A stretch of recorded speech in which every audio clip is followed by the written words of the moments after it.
Hi everyone. Have you ever had a difficult relationship with your boss? Perhaps they don't value your contributions, respect you in the way you desire, or provide support that maximizes your potential. The reality is, the majority of us have had or will have an unsuitable manager at some point in our career.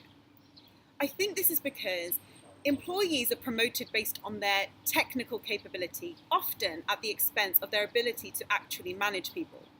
Successful people management needs a degree of finesse, and whilst it can be learned, it does require a boss to have a certain level of emotional intelligence.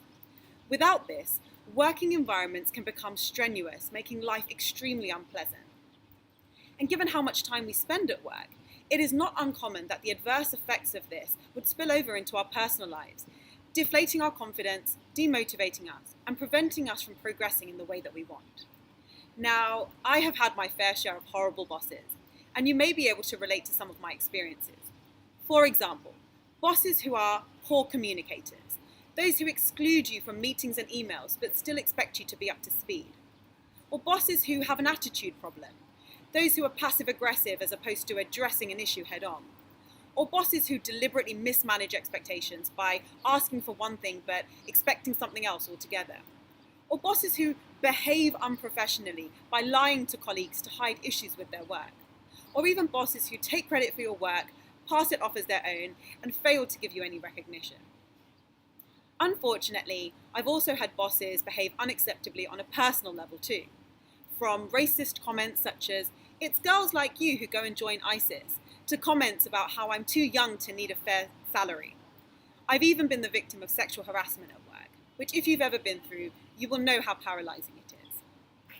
But it was these experiences that made me realize I no longer wanted to work for people who I didn't respect, in environments that had become toxic.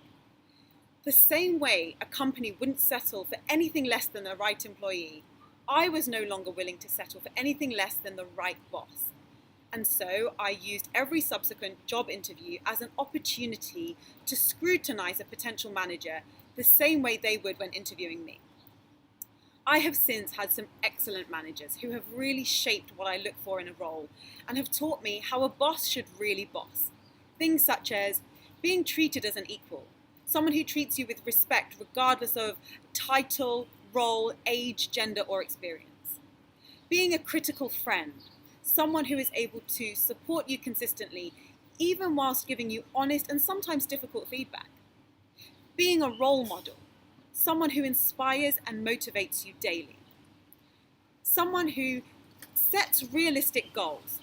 Someone who sets you stretch targets but that are achievable within a given time frame.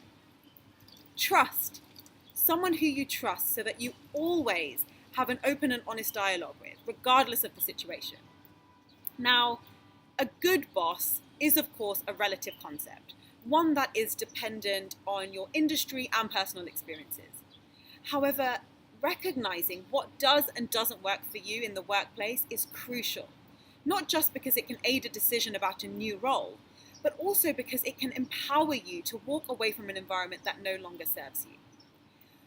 Whilst we can never truly predict how a relationship will unfold, I do think that it is in our best interest to be brave and honest about what it is that we need from our leaders.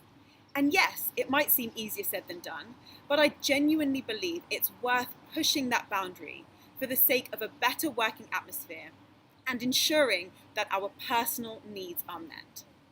I hope you've enjoyed watching this video. As always, don't forget to subscribe to my channel and let me know what you think.